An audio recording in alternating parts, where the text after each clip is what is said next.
We call to order. And if you'd please join me in prayer and pledge.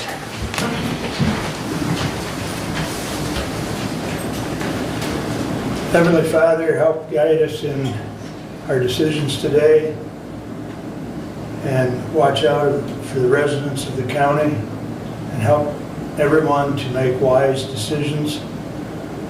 And I'd also like a moment of silence for loved ones that we may have lost or neighbors in the community.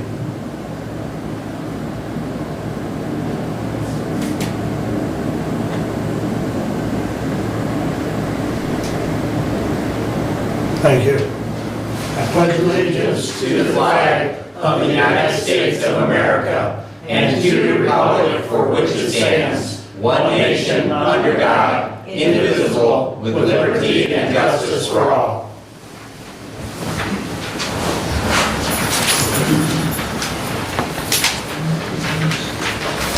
And I know Ruth isn't here, but I know she's watching. So just for Ruth, I wore my Michigan State tie. Thank you, Doug. So, just a little game this weekend. All right, with that, we'll have our first call out to the public. A member of the public may address the board after receiving recognition from the chairperson and giving his or her name. Public comment shall be limited to a period set aside at each meeting for such purpose, and each speaker shall have the floor for no longer than 5 minutes unless the board grants an extension. Board of Commissioners Rules and Procedures and Bylaws 5.13-3. We also ask that you be respectful. With that, anyone wish? Bruce, I'll let you go first, sir. Hey, I just want to give you an update on the grants. As I told you earlier, and probably you forgot, the Natural Resources Trust Fund grant, they're not going to come out with anything on that until December.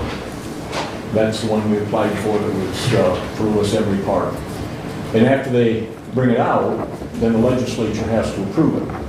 Now, normally that's a foregone conclusion, the legislature approving it. But you never know what the legislature will do. They may take things out, they may add other things in. It's hard to say.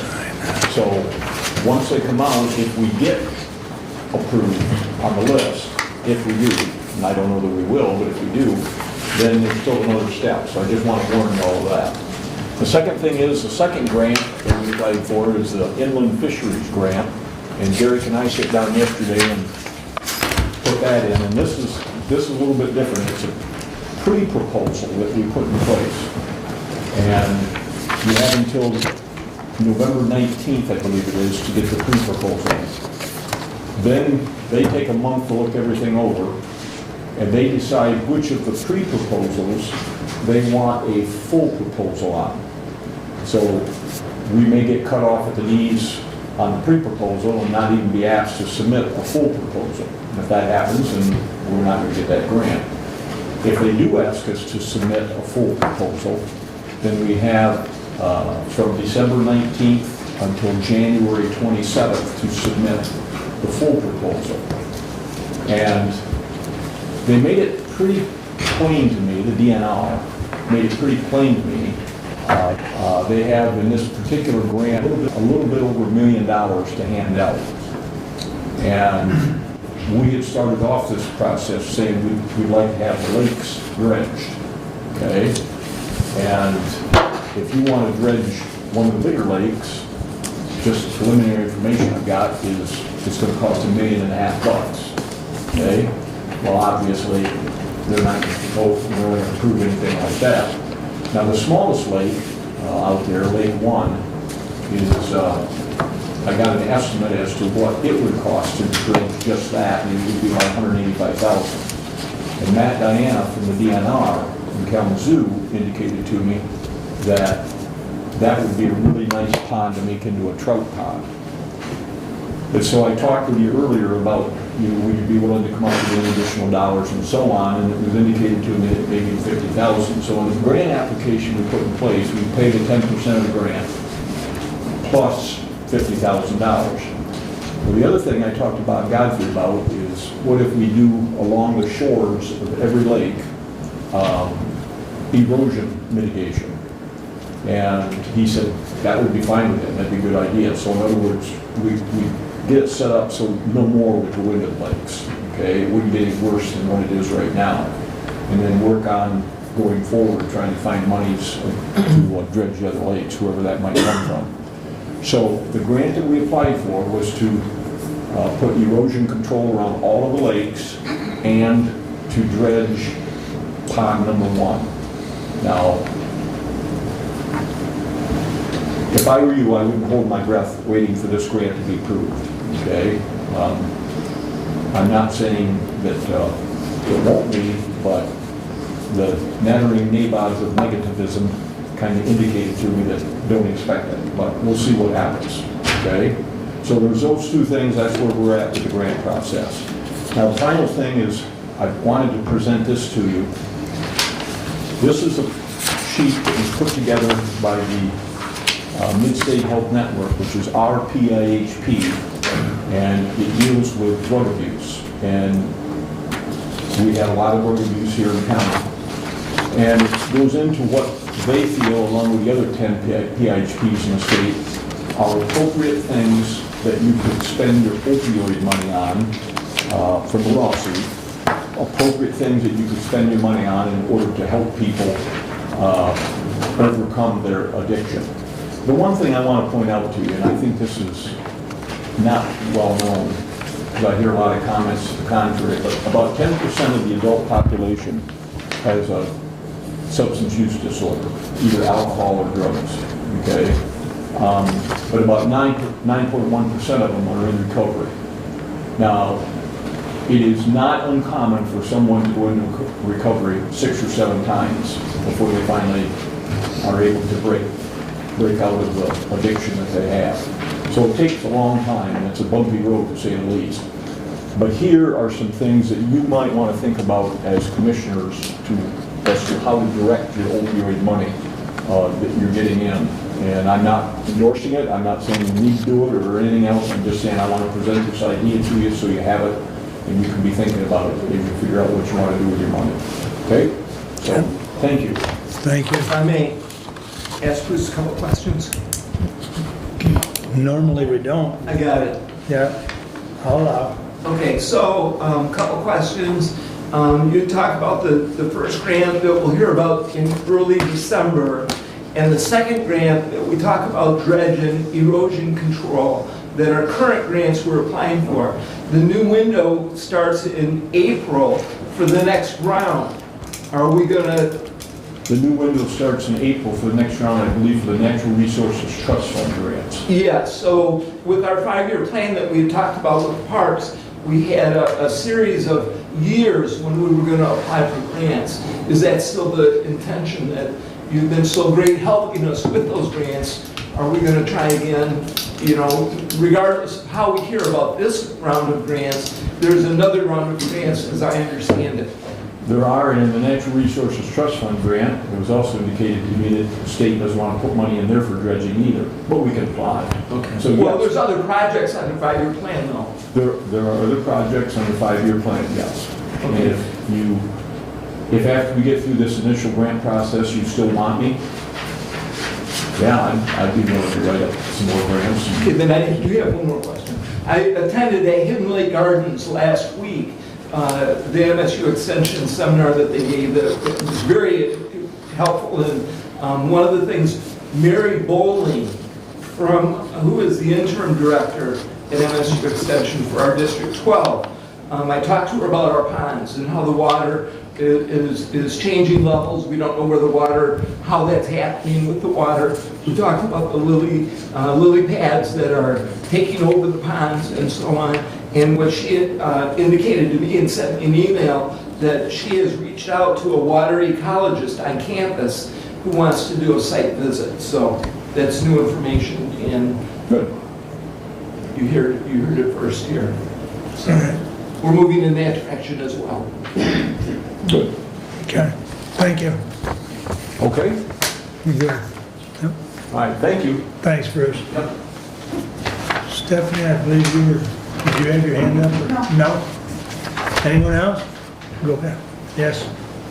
My name is Rhonda Smith, and I am here regarding the passage of a resolution about the aquifer, August 18th, 2018. Do you still stand by that resolution? About the withdrawal of water from the aquifer? Norma, You're not familiar with it? Your name's on it? I am familiar with it, but Okay. normally we don't engage during public comment. Bruce has been working on grants, so I did allow the question, but I'd be happy to get with you afterwards, Okay, so. appreciate it. Anyone else wish to address the board at this point?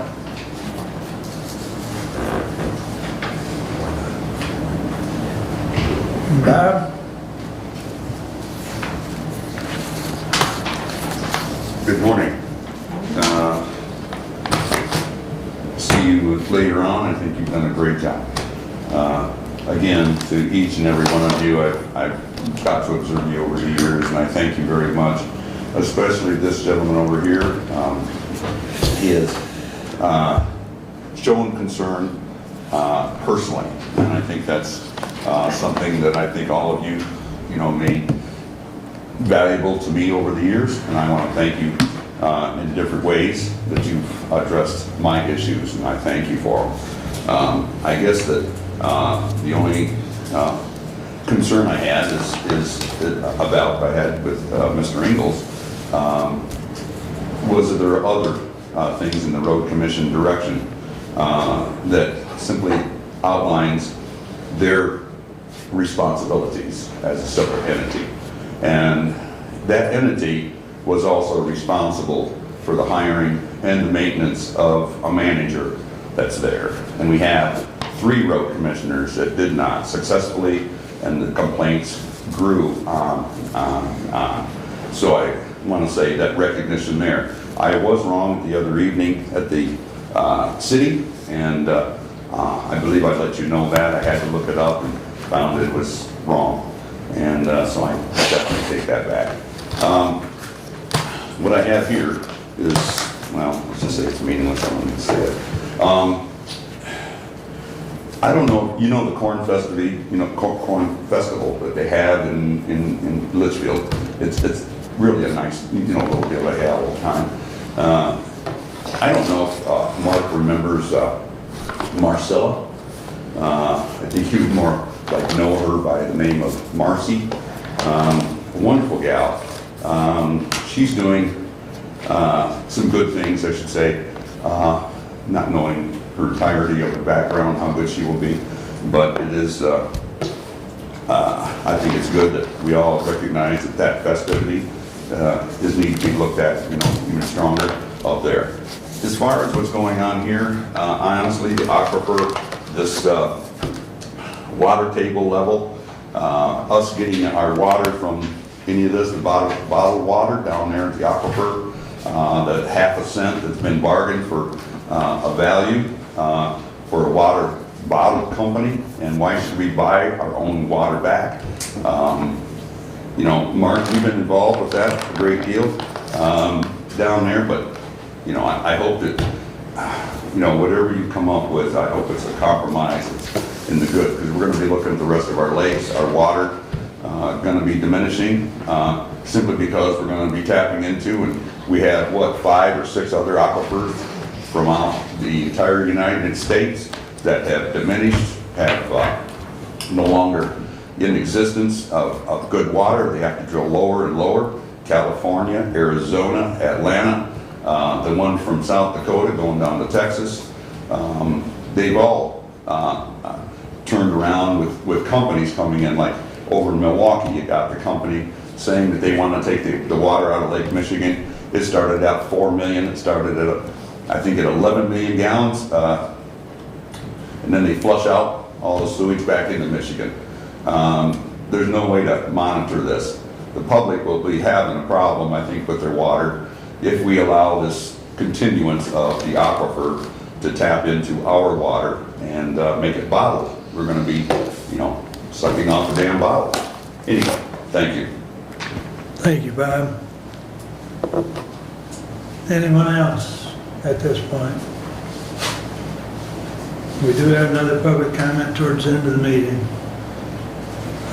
Entertain a motion to approve consent agenda. Move to approve. Support. Any comments? Hearing none, all those in favor signify by saying aye. Aye. Opposed, same sign. Correspondence is listed. Any comments on correspondence?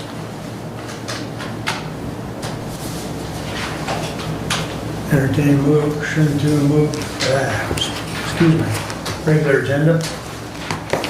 Move to approve. Support. Moved and supported. Any additions or corrections? All in favor signify by saying aye. Aye. Opposed, same sign. Matt, Good morning. good morning. I'll be with you in just a moment. I have Rob down at Haviland getting some supplies, and there's an issue, so. All right. I will bring to everyone's attention on the agenda is correspondence number 7 is Matt's report. Good morning. Yeah, I'm here to get my drain and lake levels assessment report for 2022. Pretty pleased this year to see there's more drain accounts in the positive than in the negative. That's not been the trend the last several years, and we've been working very hard at it, and we're finally kind of going in the right direction. So happy to see that. 2022 total assessments are down from last year by about $111,000, and that includes the drain maintenance, the petition projects, and the lake level assessments total. County at-large assessment for 2022 is $41,870.32. That's down from last year by about $13,000, or about 23%. So it is down. It is down this year from previous years. Currently, we're still paying on 5 petition projects, 1 being paid off next year. And then I just wanted to point out a couple things in the report. Page 4 is a list of the drains we assessed for 2022, if anyone wants to review that. Page 5 is a list of the lakes we assessed in 2022. And then I also wanted to point out if any of the townships in your district have any questions regarding the drain assessments for 2022, you can find that in the report, pages 8 through 15 of my report as a breakdown per township. So just wanted to point that out to the board if any of your townships within your district have a question. That concludes my report. Any questions? Questions for Matt? Since we have Matt here, I do have a question on your building. Sure. You came to us a year or so ago with roof problems. How's the building doing, and where do we stand, and what do we need to do? We've got a few leaks, to be honest with you. Nothing major. The building's not new by any means. Does it work? Yeah, it works. Would it be nice to have something bigger and more room to store more of our equipment? Yeah. But overall, it's not bad. I mean, it's doable. We'll make do with what we have.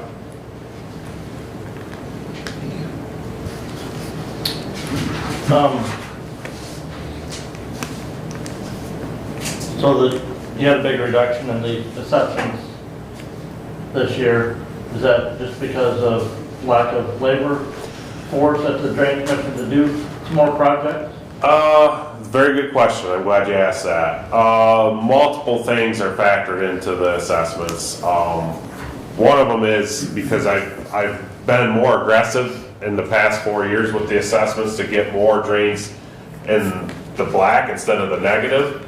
So that affects the total assessments for the year. Employees is another big factor, and I was actually going to talk with the board after my report about that, but we could get right into that if you'd like. I don't know if that now's the time or if that's more of the budgeting and personnel committee. I did talk with Commissioner Schmidt during our budget meeting about it. I've talked with Commissioner Wiley about it. I don't want to, stand up here for 45 minutes and talk about it, but I do want to point out a few things. Our last employee lasted 6 weeks. He took a pay cut to come work for us. Turns out after he got a few paychecks, he realized it wasn't enough and went back to his previous job. This has been a long, ongoing issue for us. Just to put it in perspective, the last really fully qualified employee we had was in 2017. We're looking for people with Class A, well, we're trying to require Class A CDL, heavy equipment, they have to understand and know that, the job is labor intense. They have to be certified through the state to apply pesticides. We simply cannot find people that will even hardly apply for this position with the pay that we offer. Something else I noticed I wanted to point out, I received an email from a department head, and in that email it stated that the former SEIU union, clerical union, I'd like to point that out. That's the union that my maintenance guys are part of, a clerical union. So how can I find qualified people when the union that they're supposed to be in doesn't represent what I'm required or what the job really is, to be honest with you. So it's an ongoing issue. I hope that we can continue to have conversations on how to move forward. Something truly needs to happen because this is becoming more and more an issue. Rob and I do what we can as far as drain maintenance, but we also have roles of drain commissioner and deputy drain commissioner. So needless to say, not as much work's getting done.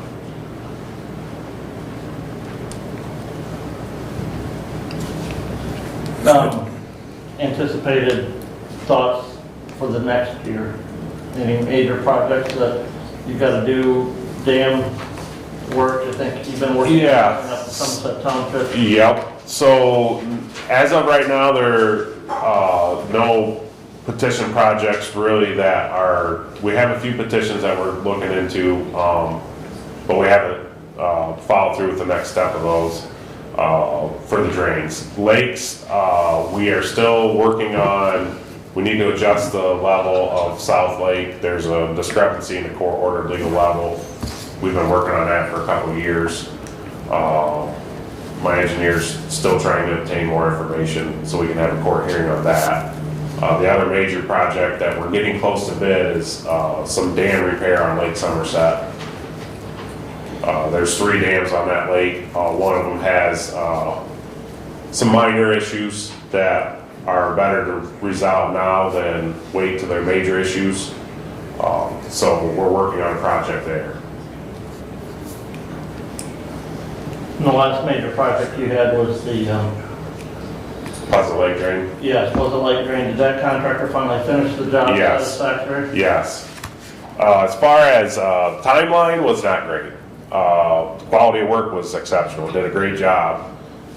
Very pleased with how it turned out, and I think it was a successful project, honestly. Very successful.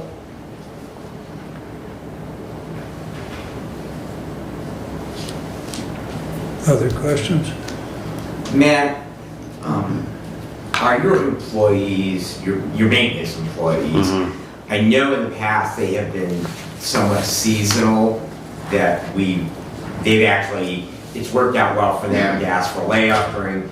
So do we have 52 weeks out of the year of work for them, or are they still more of that we work during what is normally considered the construction season? Yeah. So historically, in the years I've been here, we dabbled with the voluntary layoff last year. And that's when the 2 employees found other jobs. But historically, we work 52 weeks a year.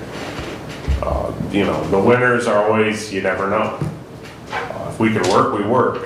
If we can't, we try and keep them busy in the shop repairing equipment or whatnot. But typically, I like to have staff year round. Yeah, and I guess my reason for a question is just that it does make it somewhat unique. You need a certain skill set, but you also need an employee who is able to adapt their needs for employment around the schedule where you actually have work for them. And I know, and perhaps that's changed, but I recall in years past that that's been the case, that we have looked for employees that have other things that they are involved in, so that they're willing to take those voluntary layoffs during those periods of time when we're not actually working in the field. Yeah. The last couple of years, we had the privilege of hiring a young man that was doing a program through the county, the early middle college program, and he actually, worked for us for work release and got college credits to do so. And that worked out great, and he continued to work for us after that schooling was done as a temporary employee. But he since went to school, and honestly, I'm hoping he comes back this summer and wants to work. But yeah, I'm open to suggestions or anything. But the biggest thing, something I want to, I guess, kind of close in with the employee situation is, I really feel these maintenance employees are very comparable to what the road commission has or looks for. So why shouldn't the pay be somewhat similar to that? And the other thing, I don't know if all the board members know this or not, but I've told you multiple times, these maintenance employees, they're budgeted in my budget. They're paid out of the budget, but the drains reimburse all that wage or expense back to the budget. So technically, their pay doesn't come out of general fund. It's paid by the drains. So I've always felt that I should have a little more flexibility in what I could pay to get qualified people so we can get this work done. Because the alternative is, I certainly don't want to do this, but dissolve the maintenance program and subcontract everything out. And I think that would have a drastic effect on our efficiency with drains and maintenance, and it would have a drastic effect on our assessments. Because I think the cost will go up. I know it would. Not saying contractors are overcharging, but let's face it, a municipality is not run the same as a private contractor business. So therefore, there's overhead costs that they have that we don't, and various things where our equipment rates are less and our efficiency is better because we're always the same ones going to the same drains. So we're familiar with them versus this contractor worked on it last time, now this contractor's gonna work on it this time. And so I really think the maintenance program's terrific, and I don't wanna even think about dissolving it, but if we don't have the staff to perform the maintenance, then it might be something we have to look into. Any other questions? I guess I would have a question. Have you posted those open positions this summer? Yes, And have you had any inquiries? yes. We had about 7 or 8 applicants, 6 of them laughed at me and walked out the door when I told them what the pay was. And so have you implemented a program by which you do on-the-job training and have a tiered system where they get paid more upon completion of their certification levels? To my knowledge, I can't do that without board approval. And you haven't asked for that board approval yet? Okay. No. And then I think the final thing is the employee who came and left to return to his other job, it was a very different type of job, which actually paid more. We're not comparing apples to apples. Well, he was working for an electrical contractor. So, Okay. different but similar, if you know. Okay. And what I've been hearing is, with previous employees is, and I'm not trying to knock the 25-year pay scale, because I know we just implemented that, but the growth, it's not much. I mean, you start out at $15 an hour, and you work 25 years and you're making 19? That's what I'm hearing from these people. And we're not even starting them at 15, we're starting them around 17. Well, again, it's about communication, and that communication is as of today, if you start year 1, that's what you're gonna make, and year 15, that's what you're gonna make. But over time, if you're here 25 years, that whole scale is gonna inflate up. So again, it's Yeah, I about understand. full disclosure. Yeah, I understand that. So, all right, very good. Thank you. Yep, thank you. Thank you, Matt. You need to accept this report. Yes, I need a motion. I will put move his to re- accept the drain report. Support. Thank you, Board. Thank you. Thank you, Matt. All in favor, signify by saying aye. Aye. Opposed, same sign. All right. That brings us up to Dan. Robert? Yeah. There, good morning, Dan. Good morning. Hi, I appreciate the opportunity to talk to you a little bit about internet today, if I can. My name is Dan Manning. I work for a company called Connected Nation Michigan. We're also known as Connect Michigan. We're a nonprofit organization that's really been focused on helping to bridge the digital divide, if you will, and helping more and more people get access to the internet and having the capabilities to take advantage of everything that the internet offers. So what I'd like to do today is just kind of do an introduction, if I can, a little bit more about who we are and what we do and how we play across the state of Michigan, how we might be able to help here in Hillsdale County. And also share some information with you that you ought to be aware of as it relates to broadband or internet service, with a lot of things going on at the state level as well as the federal level, and just some unbelievable amounts of funding that's now coming our way to help with getting broadband service, especially out in more rural areas. So I'd like to spend a few minutes kind of taking you through a little bit of that. I threw together a few information charts that I kind of stepped through, but if you have any questions along the way, please stop me. I'm happy to talk about anything here that you'd like. Again, we're with Connected Nation Michigan. We're kind of the Michigan chapter of Connected Nation, which is a national nonprofit.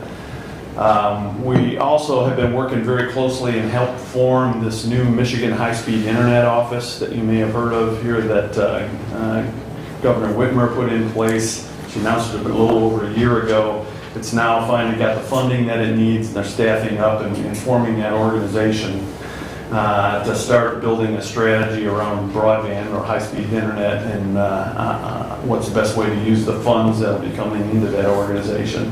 Our Connected Nation team is really kind of we've been working on these issues here for the last 10 years or so as providing broadband support to communities and broadband providers across the state.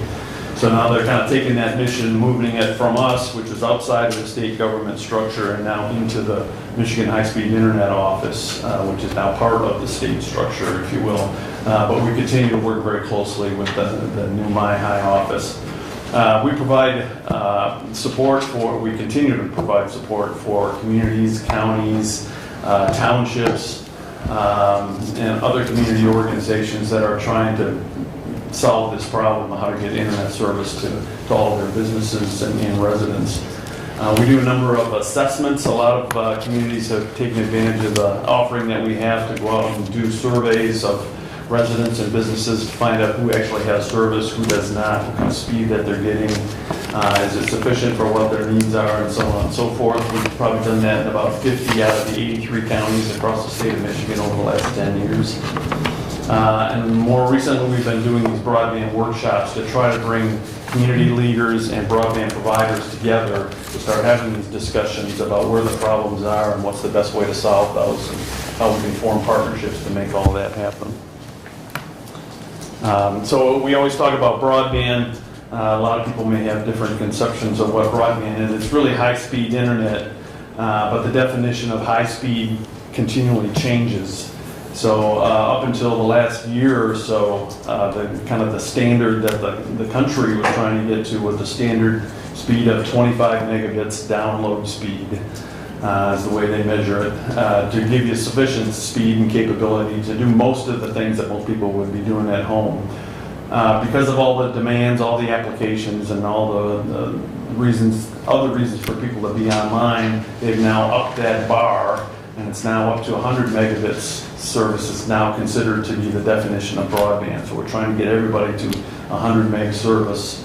And that kind of broadband service can be delivered through a number of different technologies that you see on the chart here. So typically, to get that high of speed, you're either going to have to do it through a cable system or through a fiber to the home system.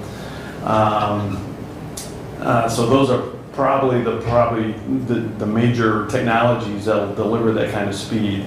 For lower speeds, you can look at things like fixed wireless, which is where they transmit from towers down to an individual home or to a business, separate from the cellular tower. These are different kinds of towers. Or DSL, which is internet through your telephone system, or satellite systems through things like HughesNet or Viasat, if you're familiar with any of those, which some of you may have, being out in a more rural area. Sometimes satellite is the only service that's available. But the point here is that the definition and the bar that we're trying to get everybody to, this 100 meg service, is going to require a lot of use of cable and fiber in order to deliver that kind of service, and in some degree fixed wireless as well. I thought I'd show you just a quick snapshot of what Hillsdale County looks like in terms of where that broadband service is available across the county. So all the green areas that you see on the map have got some type of service available at this 25 megabits speed level, which was kind of the old standard, if you will. In general, you'll see that where there tends to be more people, right? That's where the service is going to be more available, if you will. But then if you look at 100 megabit service, which is the new standard, you see that there's a lot less green on the map here. And again, it's going to be more concentrated in the more populated areas through cable systems or fiber systems for the most part, or some very high-speed fixed internet services. So I don't know if any of this surprises you that you see on the map. These maps are not 100% accurate by any means. There's a lot of work going on right now to use a whole new process to define what how these maps get created. So we're going to see some much improved and much more accurate views of this here in the next 2 or 3 months. But this should give you just a general picture for where that coverage is today. There are a number of different broadband providers that serve Hillsdale County. A lot of these are kind of spotty and just in certain areas across the county. But again, using the different technologies there's Charter or Spectrum and Comcast delivering cable service. DMCI, Dave Cleveland and his team, Dave's here in the back of the room as well, with fiber and with fixed wireless service. You can see fixed wireless providers all through AT&T, DMP Communications, MedLink, Rural Research. A lot of these are pretty small companies that are providing service in very isolated areas across the county. And then the old DSL providers, I say old because it's going through the old telephone lines, which are generally becoming obsolete, but AT&T, Frontier, and CenturyLink are providing service there. So all these providers are there to some degree providing service, but I think what you're going to see going forward because of the technologies is that you'll see a lot more from DMCI, Charter Spectrum, and Comcast getting up into this 100 speed and higher up to gigabit level speeds. Let me show you one more here. So there's a number of things going on to help bridge that gap and help bring this higher speed technology out to your residents and to your businesses. You're probably aware, I'm sure you're aware of the DMCI just getting this $6.3 million grant to do fiber expansion across much of the county, mostly in Hillsdale, a little bit in Branch as well. So this was just announced here within the last 30 to 60 days. So that's great news for the county, certainly good news for DMCI, giving them the capability to expand a lot more and reach a lot more of your residents and businesses and certainly make them very happy. These kind of fiber expansions are really going to be a kind of a long-term internet problem. There's really, fiber's kind of future-proof, they call it, in that it's got long-term life. For the foreseeable future, it's going to be able to deliver on all of the service and all the needs that we see over the next probably 20 to 30 years. There's also another fund that came out of the federal government called the Rural Digital Opportunity Fund, which was about $9 billion that was set aside for rural broadband expansion. back in October of 2020. A company called Midwest Energy and Communications, which is a electrical and power utility out of the southwest part of the state. They got $3.5 million to do some additional fiber expansion that will affect the eastern part of Hillsdale County as well. And I'll show you a little bit about where that's going to happen here shortly. In addition, with federal support, your American Rescue Plan funds, if you have any of those left, broadband is an eligible expense for that. So if you wanted to use any of those funds to help support some of the projects that these other providers are working on, that's certainly a viable use for that. And then we also have this affordable connectivity program that you may or may not be aware of. This provides a subsidy to low-income families that'll provide $30 a month discount on their broadband internet service on a monthly basis. You just need to apply for that online, and it's a program that's really been adopted. I think last time we looked, there was about 750,000 households in the state of Michigan that have signed up for this program and are taking advantage of it as well. It also gives you a $100 credit toward the purchase of a new device. So if you don't have a laptop or a computer or a tablet at home, through this program, you can get $100 off on going out and buying one. So we encourage people to take a look at this as a way of helping them get connected. I mentioned this Rural Digital Opportunity Fund through the Midwest Energy and what they're doing. The purple area that you see on the chart there is where MEC will be building out sometime within the next 4 years. So it could be a while before you see this, but this is where some additional fiber will be rolling out, in addition to all of the work that DMCI will be doing in other parts of the county as well. So between those two companies, there'll be a good share of the county that'll be covered by fiber service, which is exactly where you want to be. It certainly won't cover everything, so there's room for more expansion later on. But we're certainly moving in the right direction, and you got some great partners to work with in order to make that happen. From a state standpoint, I mentioned this Michigan High-Speed Internet Office is now in place. Actually, the leader of that high-speed office, who they're calling the Chief Connectivity Officer, used to be with our company, with Connected Nation, and working with us here for the last 10 years. So he's just recently taken over that role with the state as being the Chief Connectivity Officer.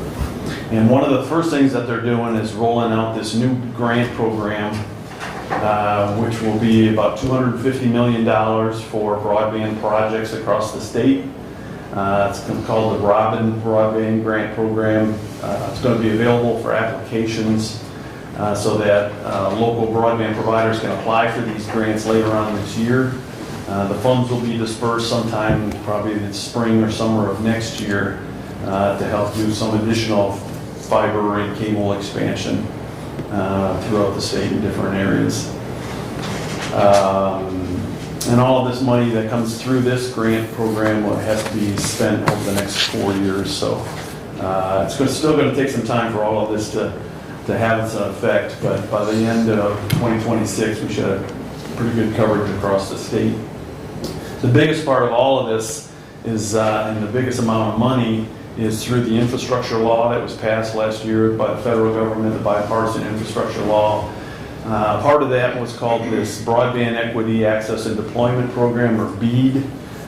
We expect the state of Michigan is going to get about $1.75 billion for that, which is the biggest investment we've ever seen, specifically just for broadband expansion.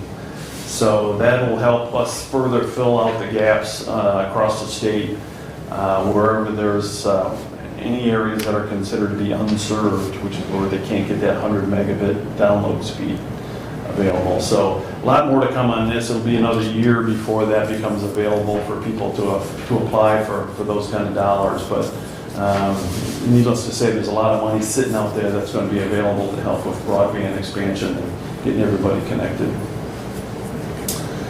Just a couple other last things I'll leave with you, just to tell you a little bit more about what we do. One of the things we do are these connected engagements, which are working with communities to go out and actually do these surveys, like I mentioned earlier. If you really want to know who's got service and who doesn't have across your county or across your townships, that's something we can help with. We've already got surveys developed that we use. We have processes for marketing that, making sure people take advantage of it and respond to the surveys. And then we take the results of it and we can plot it all out on a map like this, like we did for Sanilac County, that shows different ways of looking at the data that we collect through those surveys. Who's got service today? What kind of speeds are they getting? Are they happy with their service? Are they happy with the price of the service that they're getting, and so on? So again, just another offering that we have if you're interested in taking advantage of something like that.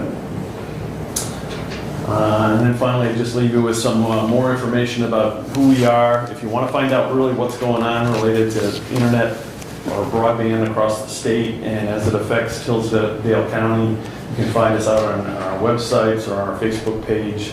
Or I'd also refer you to the Michigan High-Speed Internet Office and their links as well, because a lot of the communications related to broadband will be coming through that office for the most part going forward.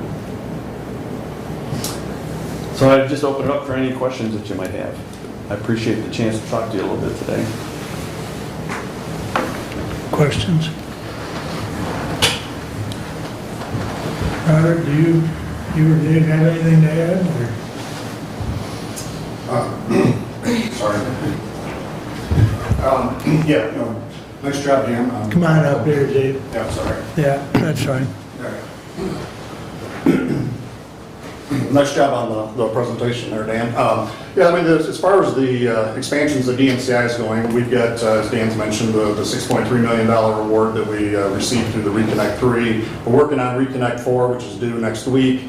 That's going to be even a larger program. We'll be going after the Robin money when that becomes available, and BEAD. We have all of these on our radar screens. We're, at this point in time, we're building out between Hillsdale and Branch County, it's about 110 miles of fiber between the two counties. That's with the current Reconnect 3 and what we're self-funding.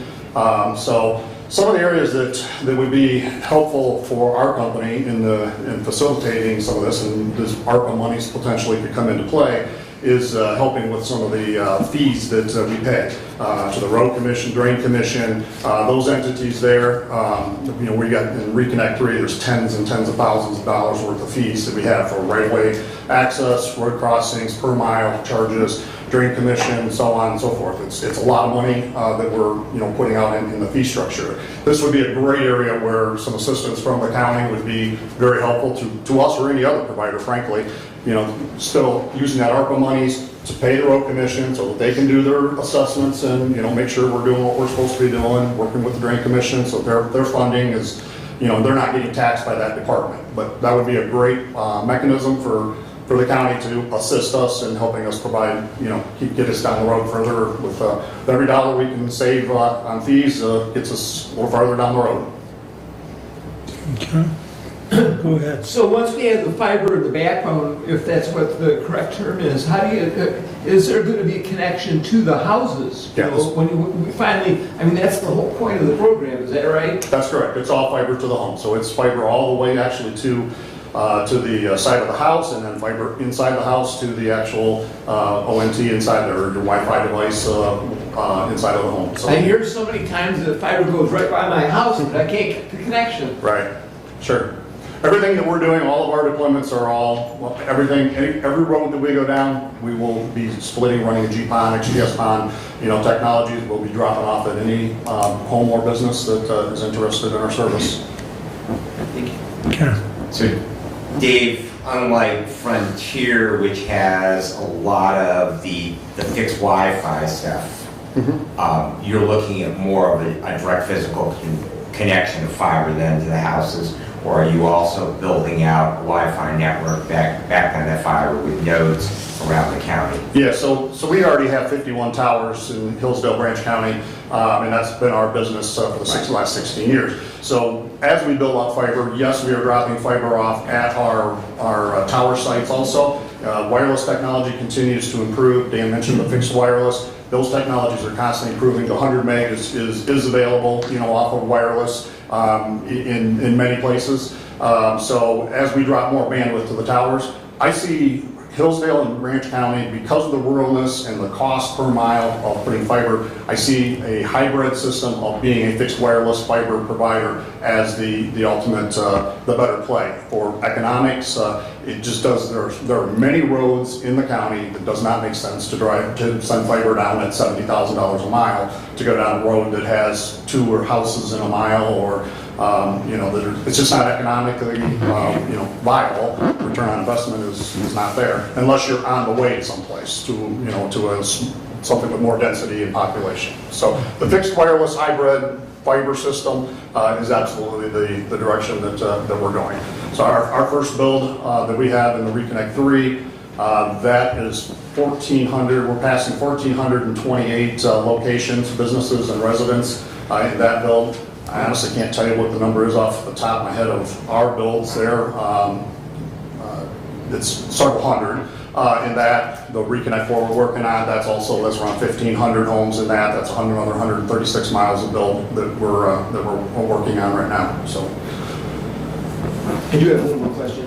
So through our IT department, Dave Holcomb has created, or we have talked about a task force to move forward and improve our broadband and our internet in our county. Is this in collaboration with? Is this something separate? Is it something we need to, reactivate or activate that task force in a strong fashion? Yeah, I think it needs to get activated. I think it's been discussed, but I'm not sure that it's ever really that has come together to put the people in the room and start, discussing things. So we're ready for that. Yeah. And that's where We'd be happy to work with you on that and just share some of our experiences we've had with other counties and how they've formed broadband committees and what kind of things that they're focused on and so on.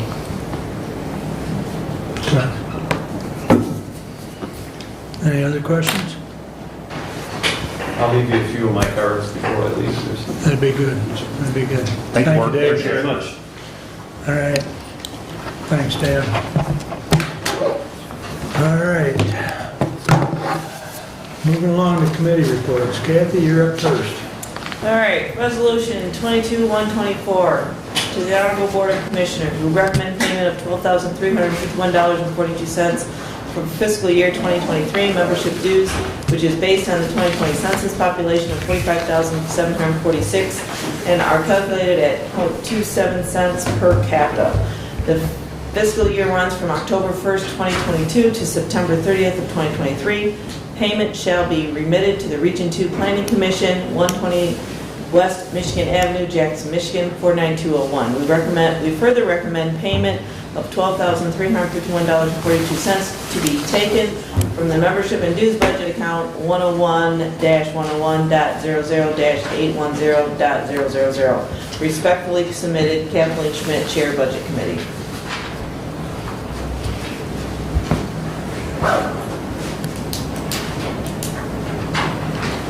I will support for discussion.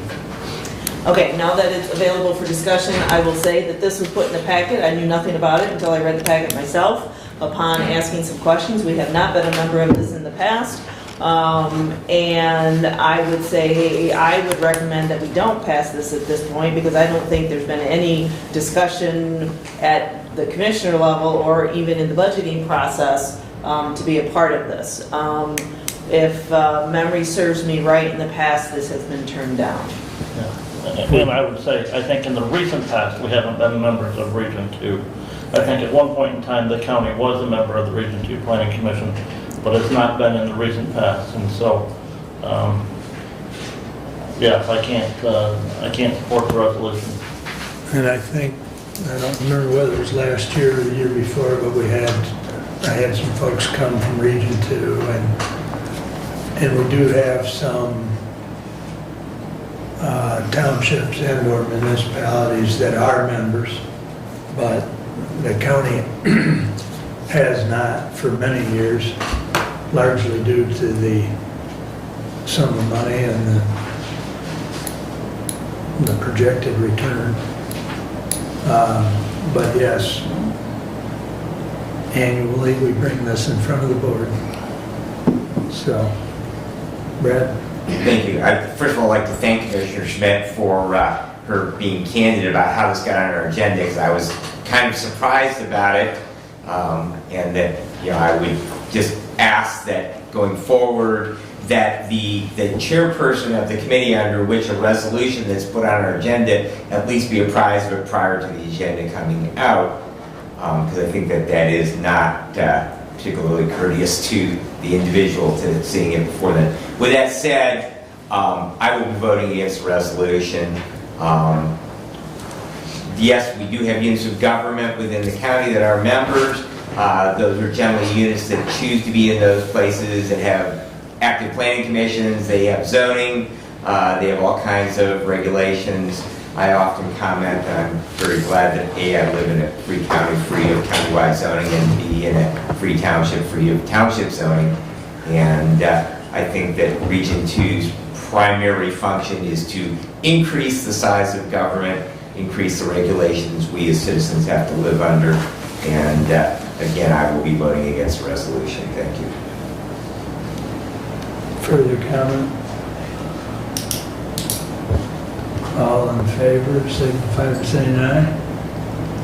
Opposed, same sign. Aye. Resolution is defeated. Please continue. All right, the next thing on my list is to talk about the Hillsdale County Equalization and Land Information. I believe that our Equalization Director, Nick Wheeler, sent out all commissioners an email yesterday regarding his update to the fees that will be charged as part of those agreements. Instead of me speaking about them, I think Nick is here, and I think he could speak about them much more articulately. So, Nick, please. I don't know about much more. Those are all trip on it. Yeah, so pretty much every 3 years, we have two different fee schedules at our office. One to our general list of items that we sell to the general public, realtors, title companies, appraisers, surveyors. And then those services that we offer, including most notably tax bill printing to most of the local jurisdictions. We generally have 3-year agreements. Those run out at the end of this year, so we have to obviously act on those to continue those, to get those out to local units to either re-up or decide to go another route. And so anytime, we review both fee schedules.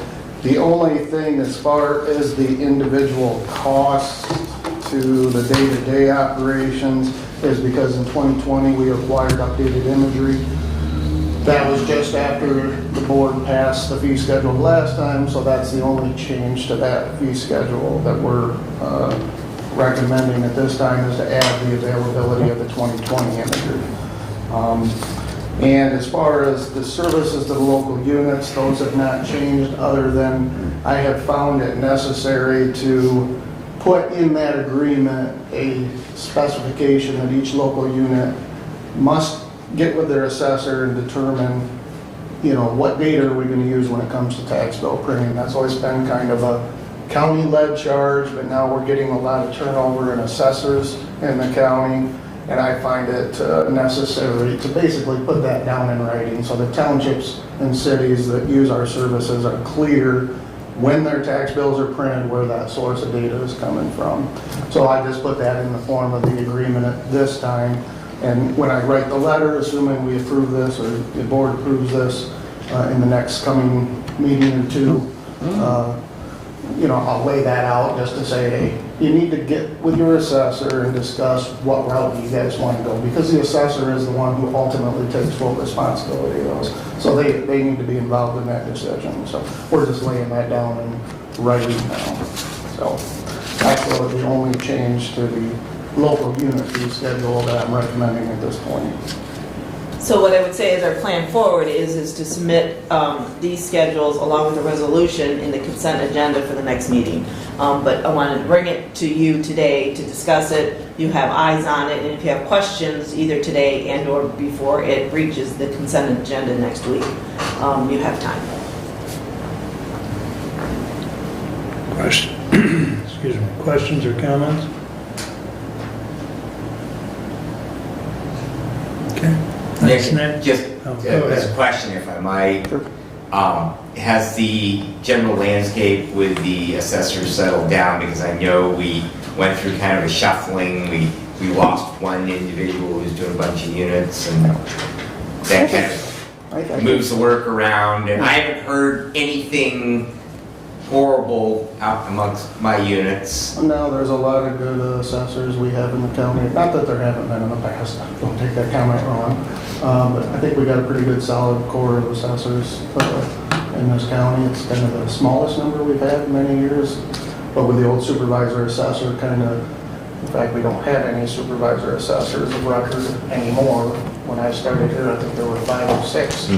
So that's kind of how that line of work is going in my neck of the woods. So, but yeah, you know, I speak, I again, catch myself there. Not that I don't get along with most people, but you know, it's a very good working relationship back and forth with the current assessors we have. Anything else? All right, then we'll be following up with a resolution for consent agenda for the next meeting. Yeah, if you have any questions or comments in the meantime, like I say, assuming this is passed at the next meeting, I will immediately follow up with a letter, including the agreements to send out to the local units, and then the ball will be in their court. And obviously with budgeting, that's kind of a key component of the budgeting process annually, because some of the revenue does come from those sources and those agreements, so. Okay. Okay, very good. Please continue. Yeah. All right, so then next on my list is the budget variance report that was number 10 on the correspondence list in the packet. I would just highlight that through September, we would expect to be about 75% through our budget. Overall, we're at about 68%. Various departments, we have explanations on there as to why they're over budget. I think we're looking pretty good, yet given where we're at in the year. If anybody has questions, I guess they can ask them. I can try to answer them, or I'll come back with an answer later. Derek was unable to be here today, so.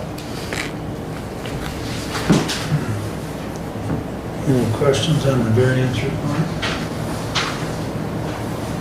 Hearing no questions, I would move on then to, Brent and I and Derek have continued to work on the budget. I think we have a lot of things formed up on the budget, where we're heading. We're just kind of waiting on those final agreements coming out of the Personnel Committee on the wage schedules.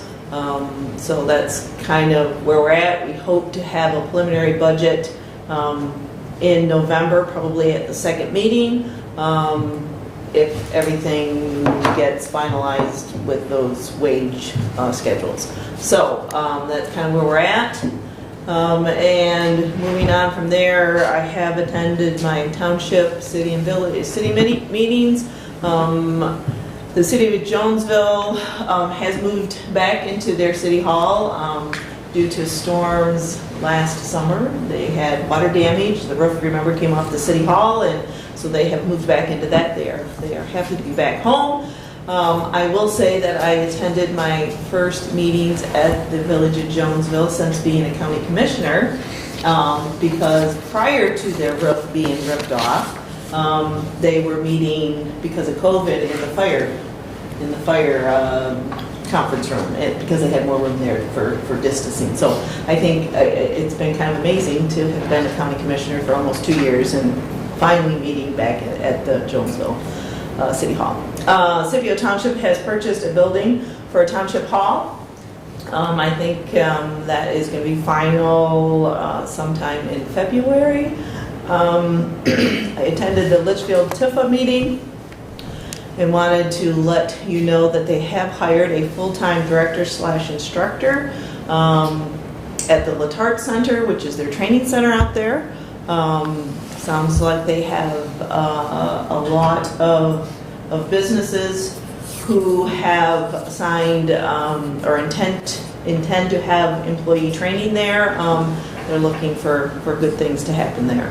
And I wanted to let you know that correspondence 6 in the packet indicated that the Litchfield DDA meeting will be November 16th of 2022. So I think that's all I had. Questions or comments for Kathy? Okay.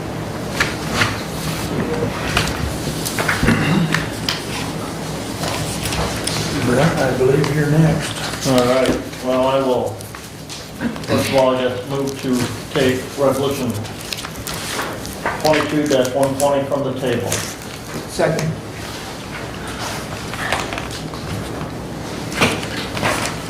We need to vote on that, correct? All in favor, signify by saying aye. Aye. Opposed, same sign.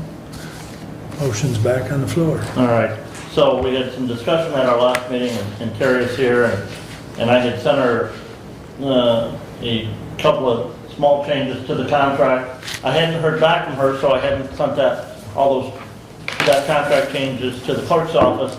So the one in the packet is not what I presented to you today on the table. The one addition to that is underneath capital expenditure. There's a change there, the addition of item B, which is similar to the contract language that Commissioner Benzing and I are working to include in the ambulance agreements that we'll be presenting to the ambulance agencies and bringing to the commission. And I wasn't sure, Terry, because I hadn't heard back from you, so I wasn't sure your thoughts on that item. Yeah, I had no problems with that, but the other piece was the numbers. I said, this is deja vu, because the agreement last month was, or the last meeting was not consistent. So the one that Brent sent me has the numbers, like there's a section 3 for county funds, which I'm fine with, because that was the one that I originally had a question on. But Brent, just a side note on the 2, I know we discussed them. So under county funds, it's 120 days, which was correct, 120 days. It was a typo, it was a minor typo, which was fixed, but in section, I didn't see if I think can that. see if I have these right. We lost that under contract breach number 2. When the new one comes out, section 3 begins with the county funds. And so Brent had it correct in the one he sent me, but not the ones you were sent today.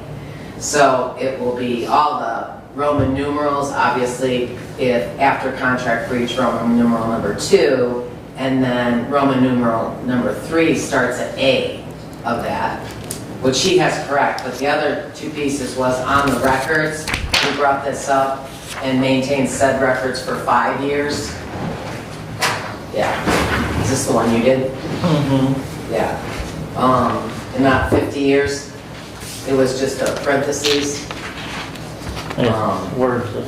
So that would be under, I didn't change any of that had come. from right, what was under what- section 8, under the new Oh, one. yeah. Yeah, it'll say 5 years, not 50 years. And then under section, So it should be 5 years. yes, it should be 5 years. Yeah, and it's just a key strike error I know, and zero right. instead of the parentheses. We noted that last time. And then under services to be provided, the second, and A, not really the full last sentence, it's in other funds, not FUDs. I mean, that was just minor. We taught that, the funds. I wonder if FUDs is a really new word. What So- Roman numeral are you under? I'm under services to be provided, which on your copy is section 5, but on the reviewed copy will be section 6. And I'm on 6. On services to be provided. So under A, it's just between county millage funds and other funds used by the center. You see where it says FUDs? Yeah. Yep.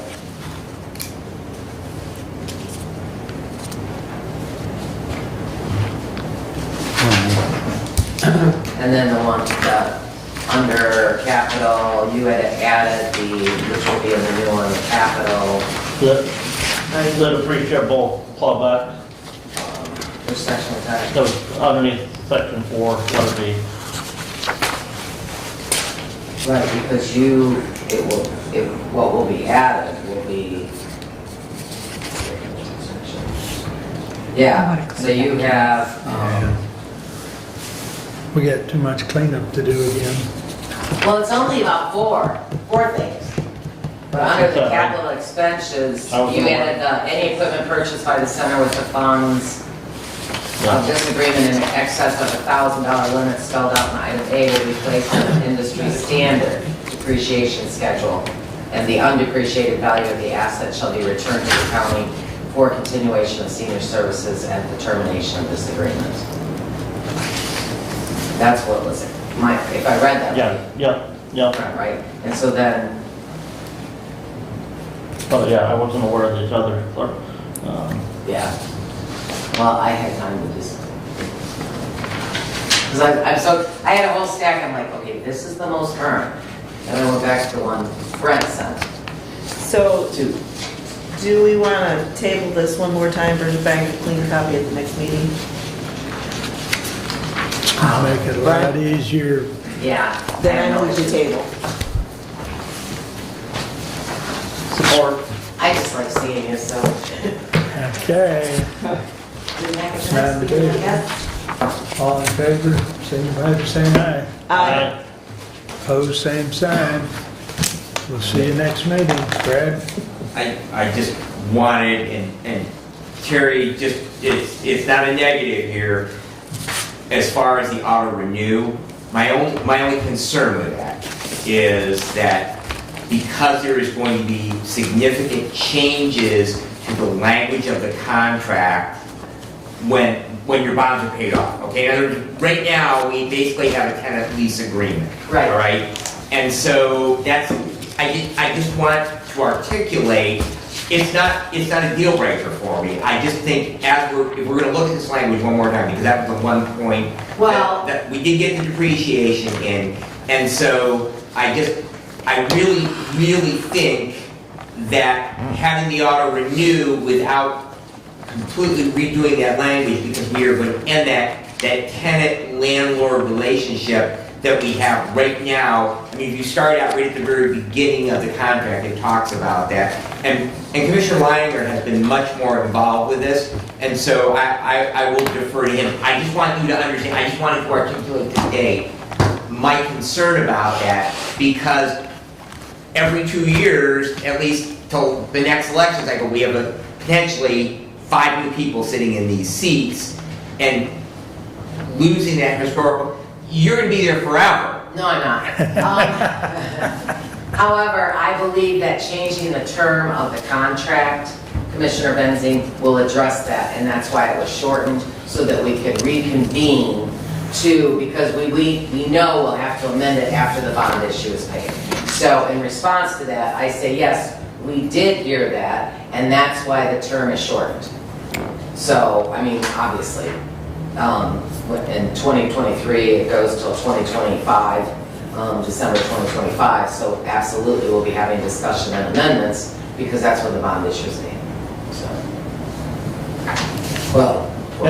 And I would say that language is the same as what's in the current agreement between the center and the county. And again, I just want to echo that because there's going to be a significant change in the relationship we have in regards to your building. It will be your building when those bonds are satisfied, but yes. Not my building. Yes, It's well, our building. well, It's our collectively, building. yes. That's right. And who knows, maybe I'll be a county commissioner by then, right? Retired and a county commissioner, so then that could be no. Question, under the current contract, is the automatic renewal in that contract? Yes. So, if we don't pass a contract today, at the next board meeting, we will be within that 60-day window? No, Okay, that's what I want to make sure of. And why won't we be? because the current contract does not expire until December 31st, 2023. So So we're actually modifying the contract a year early. Okay, all right, very good. That's what I wanted to make sure of. Okay, thank you for the clarification. Okay, Thank you. all right. Well, Thank you, Terry, for coming, and Okay. I will see you this afternoon. So, Okay, thank you. thank you. And on that note, I did forward to all of the other commissioners the agenda for the senior center meeting this afternoon. That included in it some of the financial statements from the finance director to senior center that showed year-end numbers for the senior center. I do believe that year-end profit was, I want to say, $33,000 in that ballpark. Right. Before you add back in depreciation and stuff that comes out of that, but yeah. So the senior center did have a good year. And we already had our preliminary audit, so we should be back on schedule with January with our audit. Usually, that's usually what happens in a good year, so. Commissioner Engels indicated that he attended the MSU stakeholder meeting over at Hidden Lake Gardens, and I thank him for going to that. I was unavailable that day to participate in that event. Region 2 Area Agency on Aging had our monthly board meeting last week. The progress on the new building in Brooklyn is progressing. The second story is up, the roof is on, walls are being constructed. It's progressing quite nicely. Hope to be in that sometime early next year. So that is going to be a nice addition to the city of Brooklyn there. In the process of moving to a new building, the board has worked with some stakeholders, is also in the process of rebranding Region 2 Area Agency on Aging, trying to come up with something a little better to say than Region 2 Area Agency on Aging. So, yeah. So, look for that in the near future. There was a name approved, but got to get that branding and everything done to make sure that that's what the board wants to go with. They are also entering negotiations with their union employees, and that contract expires December 31st. So we get to have lots of fun negotiation discussion at some meetings. The Board of Health meeting will be Thursday of this week. One of the things that continues to be on the agenda at the Board of Health is the branch office lease. The Board of Health has been on a month lease at the Branch County office since 2020, when the previous lease expired, and continues on a month-to-month basis. That agreement there that was in place pays Branch County back about $68,000 a year for the Board of Health to use that facility. It's a little bit different circumstance than what we had here in Hillsdale County and even over in St. Joseph County, where the Board of Health secured the funding to build the offices, and in those two counties, the county stood the debt for that building project. The health department paid us back over the term of that debt, and then now we have an agreement where the Board of Health Agency leases that building from us for $1 a year, but the Board of Health is also responsible for all the maintenance and upkeep out there at the health agency. So Commissioner Wiley and I have got some work to do with the Branch County Commission as we work to make the health agency similar best as we can across all the counties and what we're paying back to the counties and utilizing county space. So the other thing is pay changes will be discussed at our meeting on Thursday as well for the agency staff. We have a community action agency meeting on Thursday. Hope to be able to get to that in Jackson. Community Action Agency is continuing to get funds. They still have some SARA funds, which is the ARPA funds for housing assistance for use here in Hillsdale County. So if residents need that, they're also going to continue to do their income tax filing program for low-income residents as well. So that'll be starting here after the first of the year.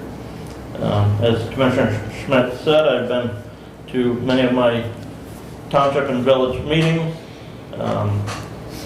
this month already. Pittsford Township is in their new addition that they added onto their township hall. Wheatland Township continues to discuss what they want to do with township facilities.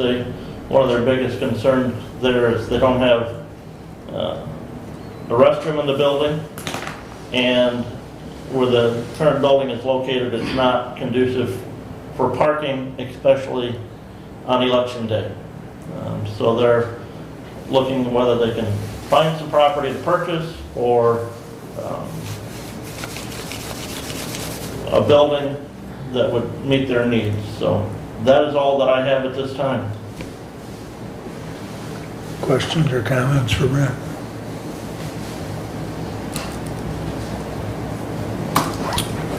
Okay, Brent, you're up.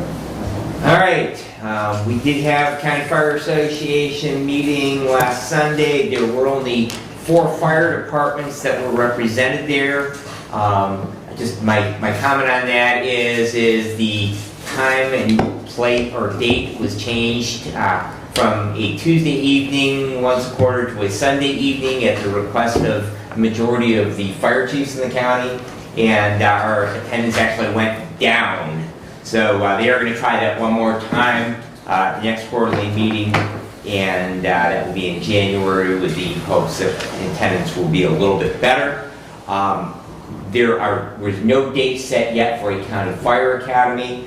That did change. Previously, the funding has flowed through Hillsdale City Fire Department. At least the funding has flowed through. It's actually fireworks tax money that pays for our fire academy, and then that's funded for all the firefighters within the county that need that training. However, that has now moved. The coordinator for it is now a member of Montgomery Fire Department. And as I say, as of right now, we have not had an update whether a start date for this year's academy. Prevention Works did meet on the 11th. We are currently working to push naloxone or Narcan training out to any individual that wants that. We actually have a social media campaign. We've signed up, I think, 11 members of the public at this point to do an online training. But if there are any community partners, much as we did for our employees here at the county, not only here at work, but just as members of the public and good citizens, like knowing CPR, understanding how to recognize a potential opioid overdose and what you might do in that situation, as also the ability to administer naloxone. It is actually a good life skill to have, so we are pushing that training out.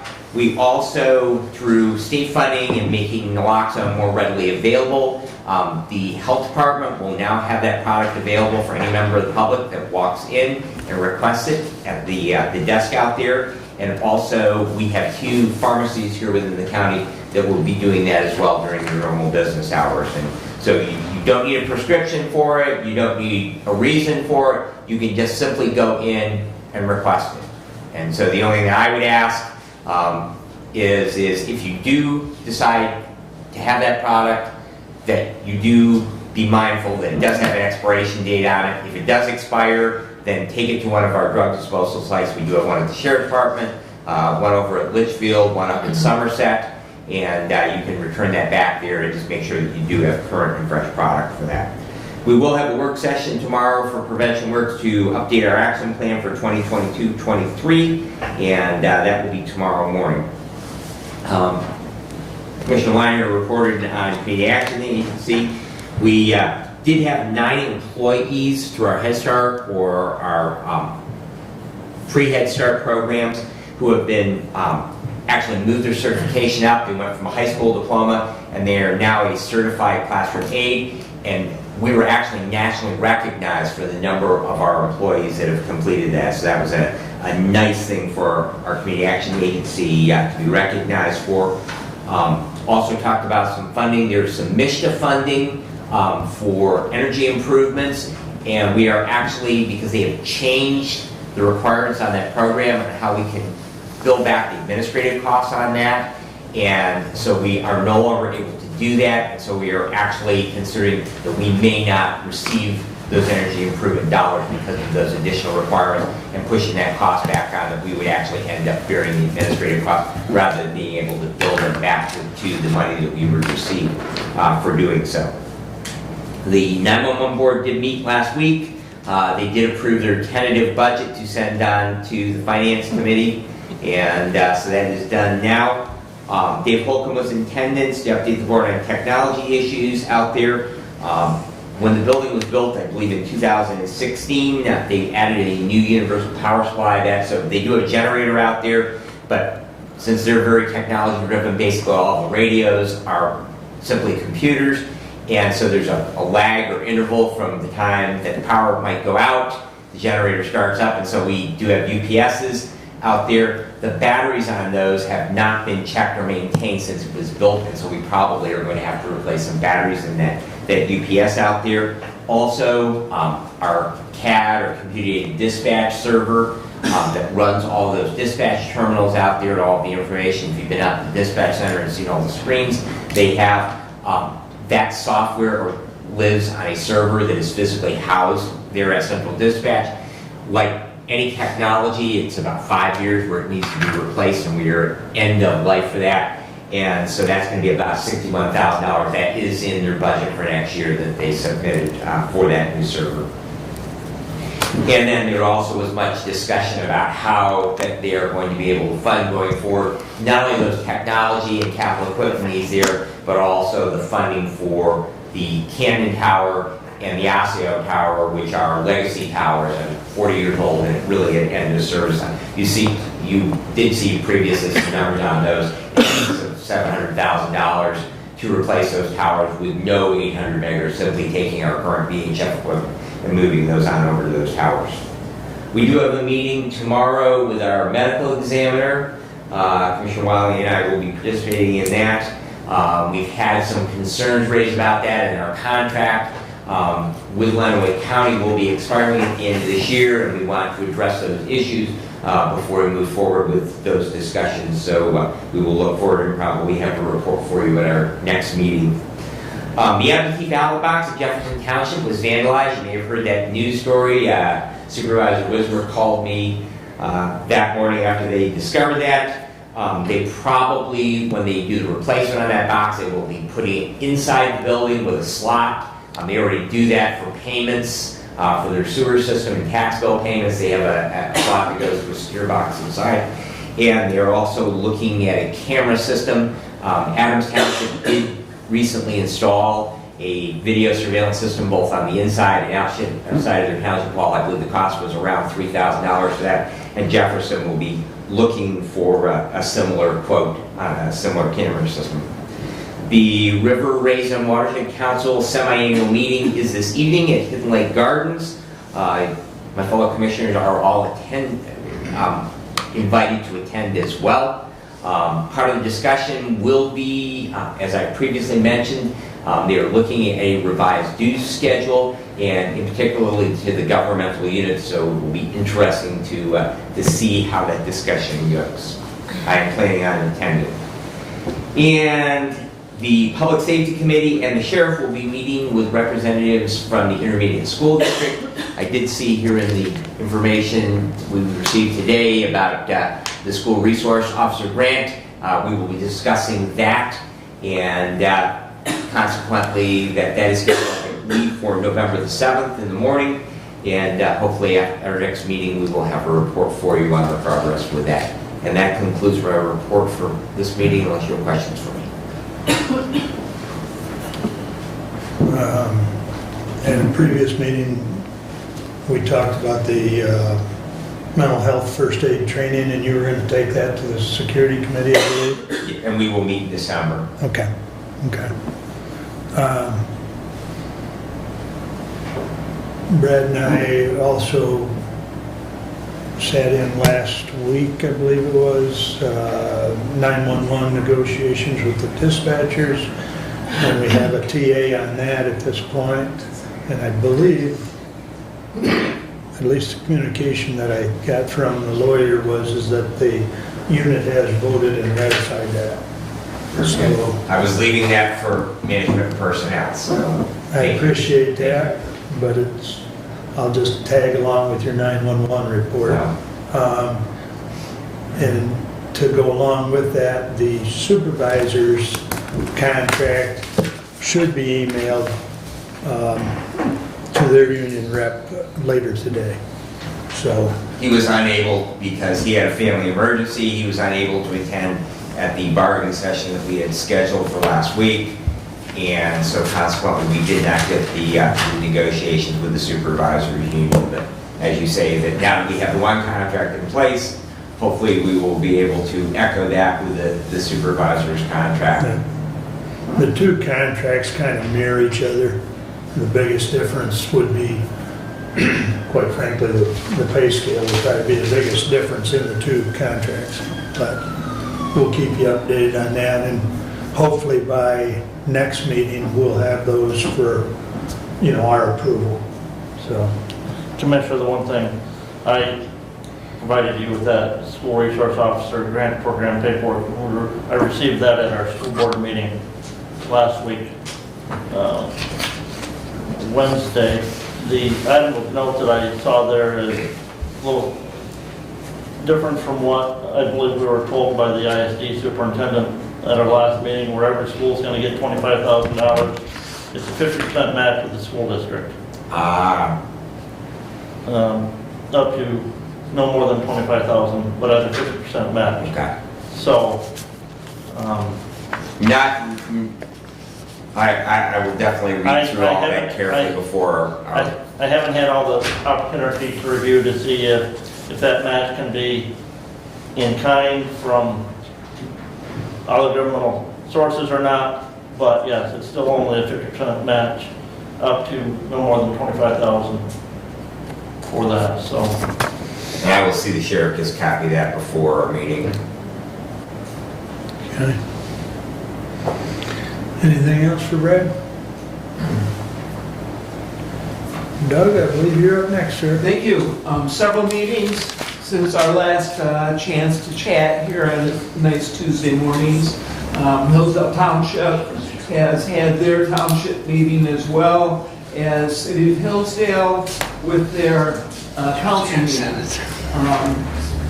I did attend the Hidden Lakes Garden Meet Michigan stakeholders with the MSU Extension.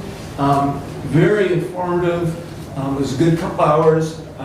Very nice setting as well. If you go early, you do the tour and so on and so forth. Some very powerful speakers.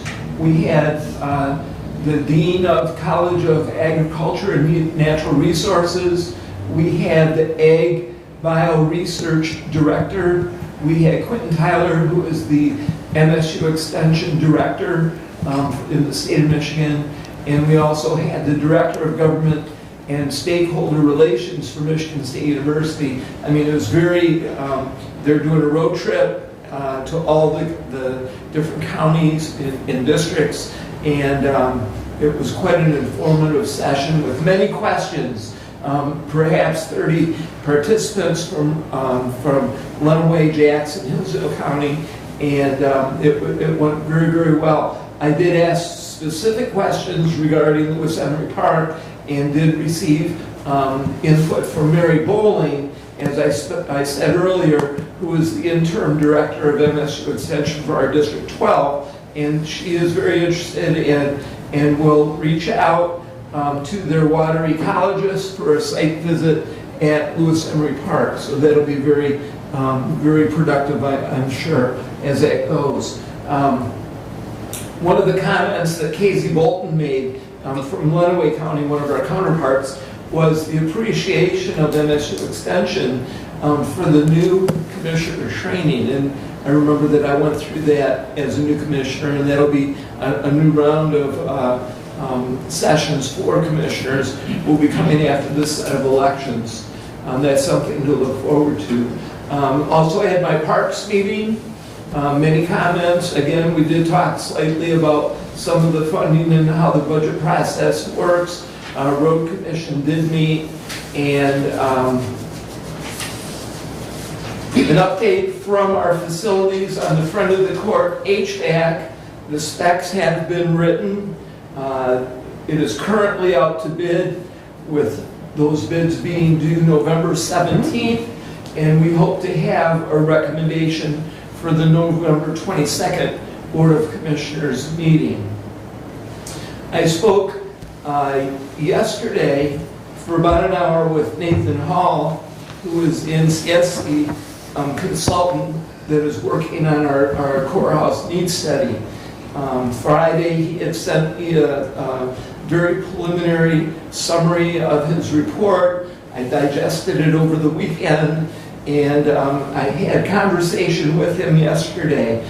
Some of the items that we discussed, we have received that preliminary report. There are many options to consider. There are significant challenges with the courthouse building. Finding the correct preservation, space, security combination to make what we need suitable for the future is very challenging. None of the solutions are inexpensive. None of the solutions are inexpensive. The consultants have been very thoughtful and modest, as they can be in this preliminary report. However, it is very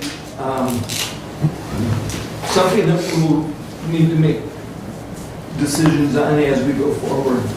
The next step is for the consultants to meet in the next week with Randy Finley, with David Holcomb, with the judges, and also with commissioners. And the thought that I have is that it would be very great if we could get Nathan Hall on a Zoom for our next meeting, something to ponder and consider. And if we can, that I think the commissioners and the community would find that very enlightening. And if you'd like, I can work on that.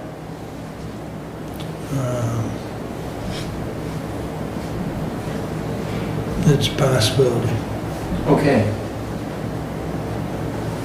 Nathan is very interested in providing that information for us. What's the next meeting, November? November 8th, Thank you. election day. 8, yeah, 8. Gonna be here, Jody? County Let's see, employees don't have a day November off. Not 8th, that day. November 8th. It's not presidential. It's not presidential, okay. May I ask a question? Yeah, yes. I was looking up the agenda, because sometimes we've already plugged in standing orders. I'm wide open, so if you want to So book it. set that up with Nathan, we're I good. will, book it. Okay, I'll put it in there. All right, yes, go ahead. Okay, my question is, Zoom meeting at the next commissioner meeting, I don't have a problem with that. I guess my question would be is timeframe. Do you think that we'll have enough time, or should it be a special meeting just on that issue? I don't anticipate that it needs to be a special meeting. Okay. All right, In particular, I will send information ahead of time so that we all have a chance to digest and be more prepared. The meeting that I had yesterday was about a 30-minute. okay. You know, we just kind of went through the program and the summary, and And the expectation would be, it's again, to go over the preliminary report. It's very preliminary. It's preliminary, it's more as just kind of broad questions, kind of understanding the process, not that we're making any decisions or expect to make any decisions at the following. That's correct. Information, more of an FYI. You know, kind of an update progress. Yep. It's something that I think is timing appropriate because we've been working on it and we're starting to get information back and it's time to start sharing the information. Okay. Still no information on the use needs study? Yes, that's what I'm talking about. That's all part of this? Yes, Okay, that is the need study. okay, It's the preliminary report, summary on the need study, okay. 100 pages That will be emailed to the commissioners today. later today. Okay, okay. All right. Don't crash up like the pictures did for the courthouse. All right, anything else for Doug? I have another point, another item. What's that? I have another item. Please continue then. So, road commission appointment application. I have spoken with our IT department. The application can be designed to be online, fillable, and printable as an application design. The window of application I'm suggesting is November 1 to December 15. I'm suggesting the first round of selection to be at our organizational meeting, the second round interview and appointment at the first regular meeting in January. This timing is something that I did speak with Chairman Godfrey at the Road Commission. Their organizational meeting is the second Thursday of January. He would like to have the appointment in place that we are going to do so that they can be participants in that organizational meeting. And if there are any comments, discussion, questions on these points that I just brought.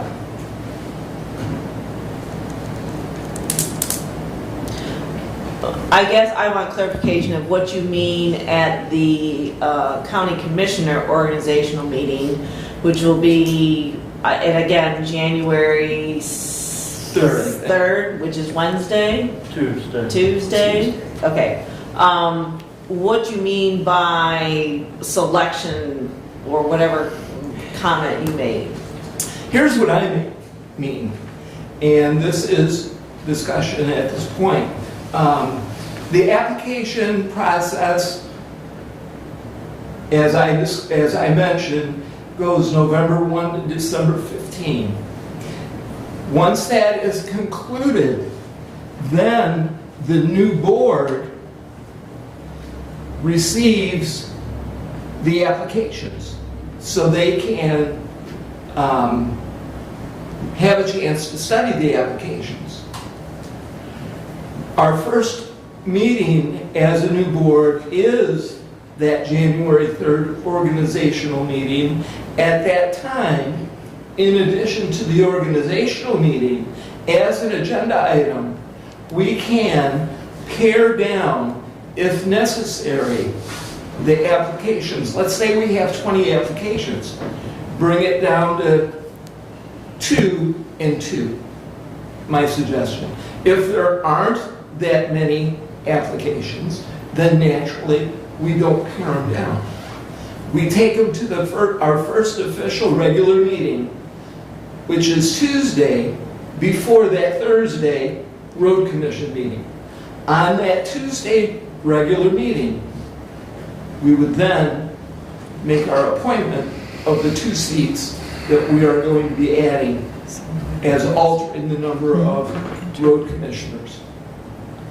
In other words, if we have a bunch of applicants decided January 3rd, which ones we would want to interview, you're going to do 20 interviews and then on your organization.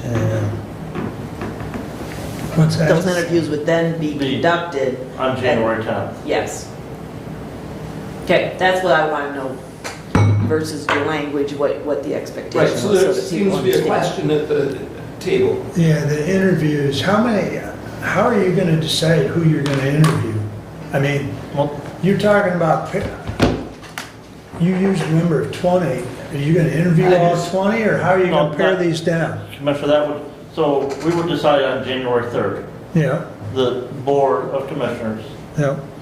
after reviewing those applications, which of those applicants we would want to bring in for interviews then on January 10th. And you're gonna do that as part of the regular meeting on the 10th? Correct.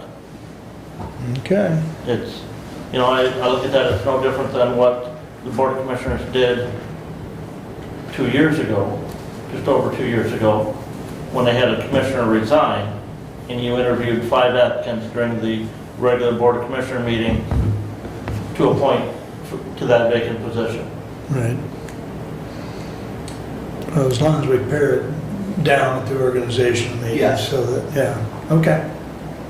So I would move to approve the plan that I just outlined with the fillable application. November 1 to December 15 is the window of application, with first round at our organizational meeting and the second round appointment at our first regular meeting in January. Support. Further discussion, Brad? Thank you. In looking at your draft application, and I appreciate your work on that, the one thing I would really like to see is some form of an additional document with that. I'm just thinking, just to use a very generic term, a resume, because I'd like to kind of get a handle, I think, on not only the individual as far as what they're putting on their application there, but what other things that they've got going on in their life. I mean, we all know as county commissioners, there's a whole heck of a lot more that goes on than the 2 meetings we have a month. And I would just kind of like to see an idea of, you know, what other things that they are involved in, what other commitments they have, what other life experience they have. And so I think that would be much more informative as we, especially if we have a whole bunch of people who apply. Thank you. Yes. I would have to echo that. I think someplace, please attach a resume. Right, yeah. Because I would think, that that's just a good generic term that. yep. Yeah, I would echo that just from the standpoint that this application is kind of nominal information, where a resume might give us more. Okay. So at least allows the person to elaborate more. Yes. So. Yeah, and I guess the other thing, if I might continue with, is that we need to make it very, very clear. I don't know if the road commission has a, you know, any form of a job description for both road commission and parks commission, but I think that it's important for anyone who applies that they know that they're not only a road commission member, they're also a parks commission member, and that they're, you know, whether those meetings continue to be concurrent, where the Parks Commission and the Road Commission meet on the same day, but there is a time obligation involved in that as well, and there's also a greater scope of duties than just doing roads. And during the interview process, there are many other points that we need to bring up and mention that they're aware of. You know, for example, that their term expires December 31 of 24, and that there will be an election that will be put into a cycle, you know, and if you saw my first version of my application, I had that laid out, and it seemed to be very confusing. And so I dropped that, but it is information that the applicant needs to know about, and that can be discussed. Well, when this is posted, to kind of follow up with Brad's comment, do you have a description? Is there a description when somebody fills out a petition to run for road commission? No. No, but when we post other positions, there's usually a brief description of what they're applying for. I would reference them to the Michigan compiled law statute regarding road commission and park commission. Yeah, and I think that's part of our interview process too, when we try and find out, who is best suited and who the appropriate appointment is going to be for. As we discuss that, That's fine. you might ask them, what does the road commission do? When we are elected as board of commissioners as well, tell me what my job description is. Okay. Any other comments? I believe the motion on the floor is to adopt basically the last paragraph of your report, or the last bullet. So, all those in favor signify by saying aye. Aye. Opposed, same sign. Passes. Make it so. Thank you. That completes my report for today. Any other comments or questions for Doug? Hearing none. I will get medical care report from Terry. He says, good morning. As state COVID-19 cases continue to decline, we are continuing to test staff and residents of the facility and have one staff member off work related to testing positive for the virus. Zero resident cases of COVID-19 in the facility. Last Wednesday, the facility underwent a state licensing and infection control survey and passed with no concerns and 0 citations. New infection control guidelines from CMS and MDHHS concentrate on community transmission rates, which must be below 10% before some loosening of PPE and testing requirements. Today, Hillsdale County has a COVID positivity rate of 16.1%. Flu vaccines have been provided to staff and residents of the facility, and we are holding a COVID-19 booster clinic this week at the facility.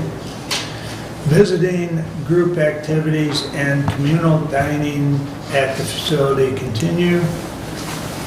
Masking continues to be required while visiting the facility, and CNA classes are beginning soon.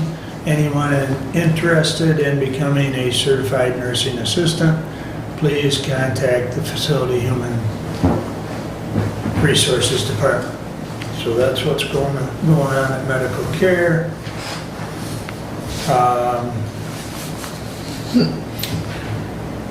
I will talk to Robin afterwards about the aquifer. I will bring to your attention, I sent out it, I didn't get it in the packet, but the Ohio, Michigan, Indiana Council of Government meeting will be October 31st in Bryan, Ohio at 1 o'clock.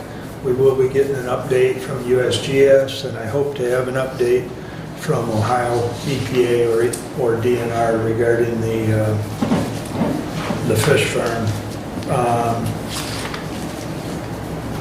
Working with Laura Campbell, who is staff member with Michigan Farm Bureau, but she's also on the Great Lakes Water Council, or an affiliated member. She has reached out whether or not the Great Lakes Compact has direct involvement here, because the water discharge ends up going into the Little St. Joe, or the East St. Joe, and then into the Maumee, and Maumee goes back to Lake Erie. The Great Lakes Compact probably wouldn't have an impact because the water discharges back into the Great Lakes It's not water going basin. out the Great Lakes water basin. Yeah, well, be it as may, there's some discussion there, and maybe at a future OMI meeting, someone from the council will come and talk about that issue.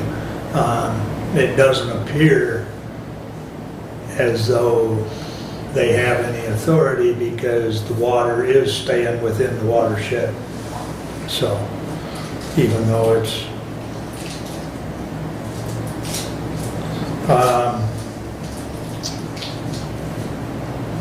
I see we got an email about the new commissioner school starting on November 15th. There is one person that should, Steve's in attendance, get with the county clerk and she will help you get set up to attend that. Thank you. So, I already talked about, I will get with Aaron yet today, and I'll get back with you, talking with the lawyer. If the SEIU contract basically continues in Perpetuity. Thank you. Unless they do the decertification. Even though we got notification from that union that they're not represented, and evidently it's a fairly easy process for them to decertify. So I'll get with Aaron and see where they're at, and I'll get back to you. Because both Brad and I have said before, we want to get 911 settled, which for all intents and purposes we have, so we can get that unit going. That's all I have at this time. Doug? Is there a strong current resolution that this body can come with regarding the aquifer and the concerns that we have on losing the water in our Hillsdale County? There's a resolution, and I don't remember the exact language of it, but we did pass a resolution. Forgive me, what number, it was 18, We have a copy of it. What's the 18, number on the top? Pardon? Is there a number? 18-090.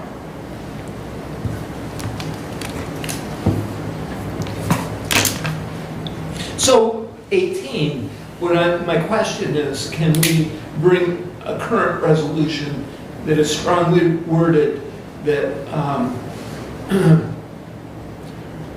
will help? That will help.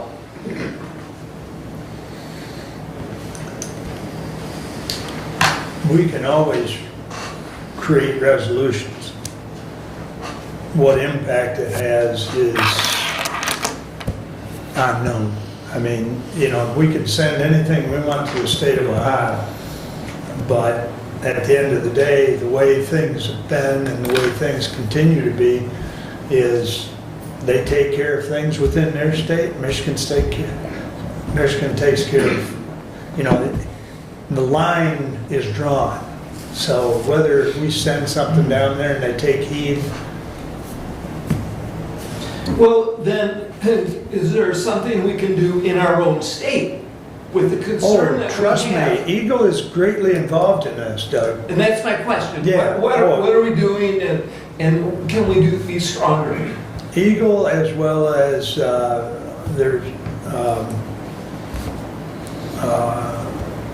there's other individuals that have engaged with Ohio EPA and Ohio DNR.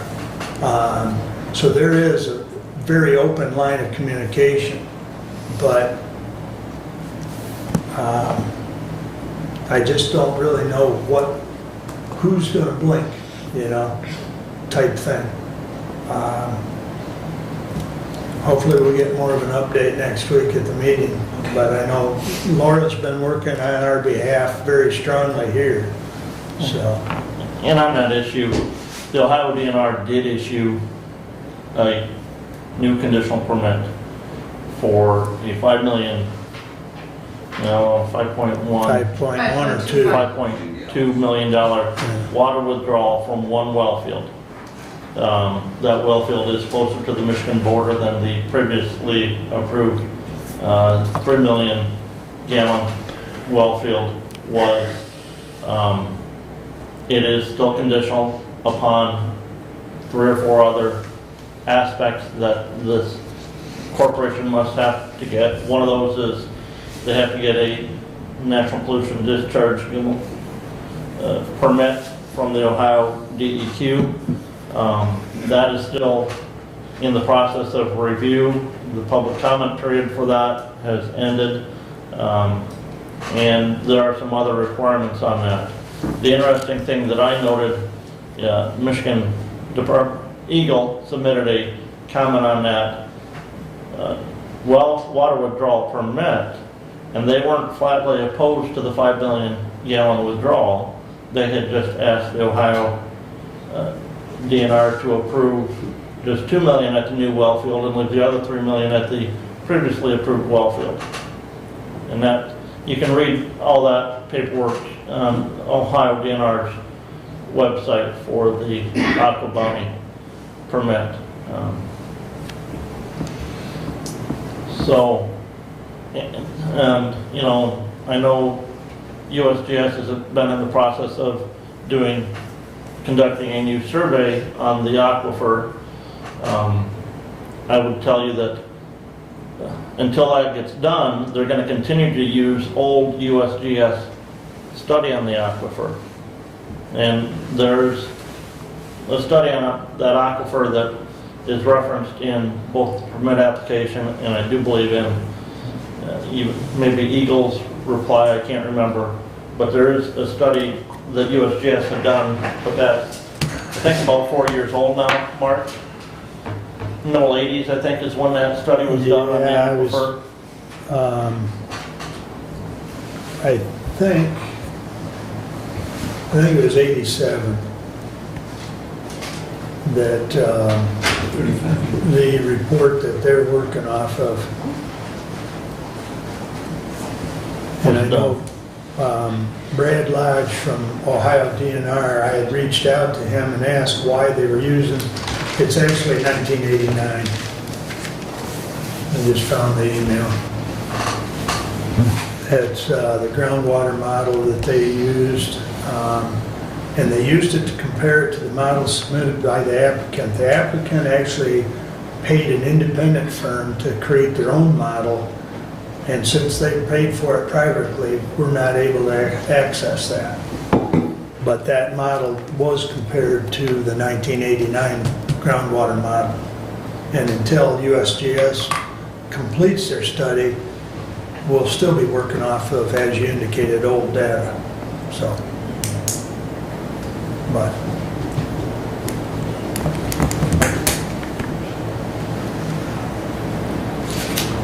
Anyways.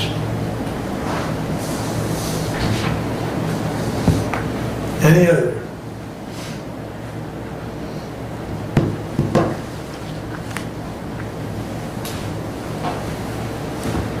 I do have an email that I will send you that I just noticed that I got from Laura yesterday. And it talks a little more about the withdrawal and the consumptive use and the Great Lakes Compact. But I'll send it out. But it also says, and this is actually James Clift with Eagle, and he indicates that his staff is currently engaged with Ohio DNR. So, but I'll forward that to you all after the meeting. But not DEQ. Doesn't indicate EPA, just DNR at this time from that email.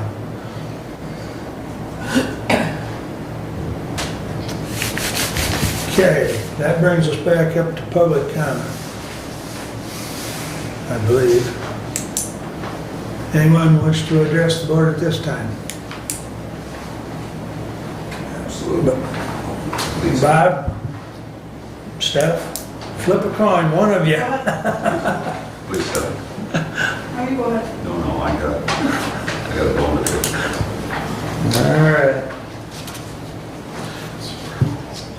Once again, I request clarification on the union contract or the handbook.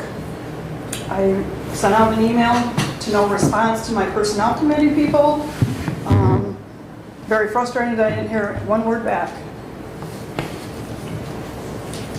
We got that email that said that it has to do with the county policy. Is that considered the handbook? My concern is holidays and when their probation time is up. It's October 20th if you're looking for it, is when I sent that. Brad, do you want to address her? Or would you like me to? Go ahead. What's that? Go ahead. Brad and I have talked about, we just haven't formulated a response yet. So, but we did receive your email. Okay. Well, I didn't have a clue that you did or not. I thought I'd hear from you by now. We have talked about it, we just haven't formulated a response yet. So, Okay. Thank you. sorry for the delay. Bob, did you still want to? Yeah, I'll try to get my We'll be patient. Just to, first off, I'm getting mad as hell listening to what's going on with the aquifer. I also got kind of ticked off. You know, we're sitting here, we're listening to what Mr. Levenger brought up with Ms. Veer, the head honcho over there at the senior center. And, you know, the confusion is that I was told that under the contract that you originally started with over there was exactly what it was supposed to be, that the voters were supposed to supposedly had seen, and that there's, you know, the voters need to see it. Now we're getting another, you know, wording and being in place of this. Are we talking about rejection? Are we talking about just because there's a misspelled word? I don't think so. Again, I think that the percentage of the people that voted, that was horrendous.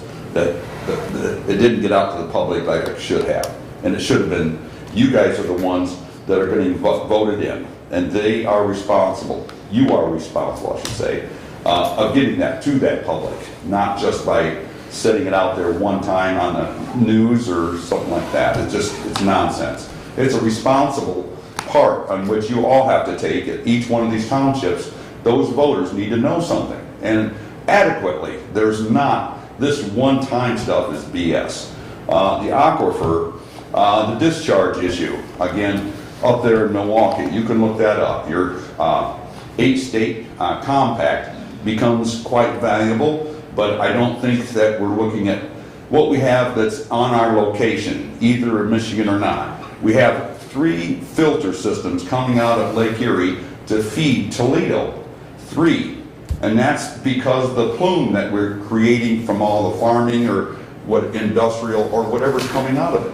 And what happens to these other places is that they farm out the damn water. They end up telling us we gotta, you know, suck out of a bottle.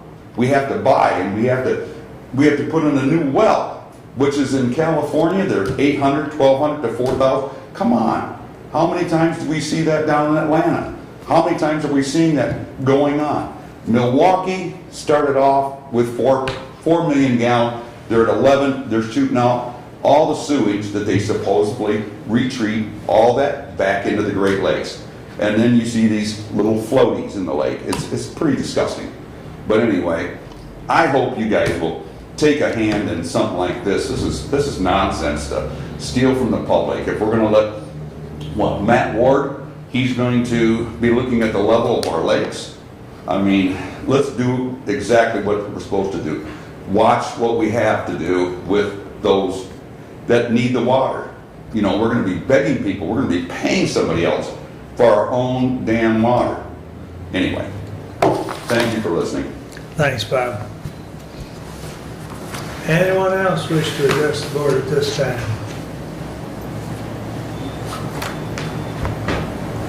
All right. Additional business. Brent? Today marks 5 years since our family lost a loved one to suicide. My 9-year-old daughter, when I got home from work last night, had her new school ID permit, and on the back of it was the 988 number. For those of you who don't know, 988 is the new replacement for the suicide prevention hotline. You don't have to remember a 800 number anymore. It's just a simple, you know, we have 911, 988. If anybody out there is dealing with self-harm thoughts, please reach out, get help. That is not the solution.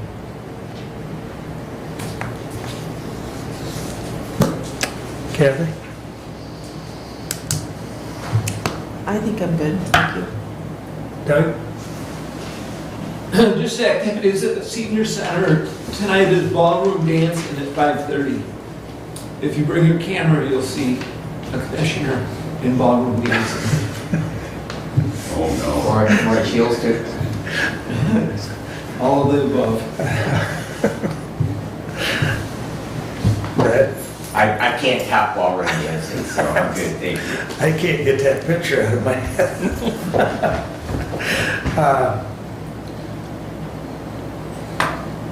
I encourage anybody to read about riparian water rights.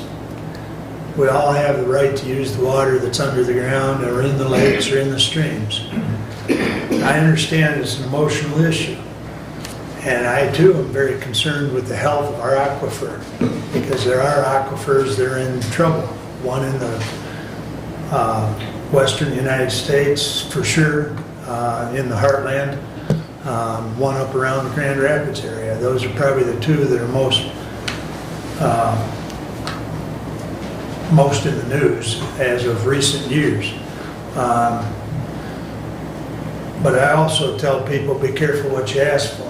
Because if you put restrictions in place, you're restricting any and all businesses, you're restricting agriculture, you're restricting a lot of things, to include possibly even how many gallons of water you can pump at your own house. So I encourage you to read up on riparian water rights. I share your concerns, but we gotta be careful what we ask for too. So with that, we stand adjourned.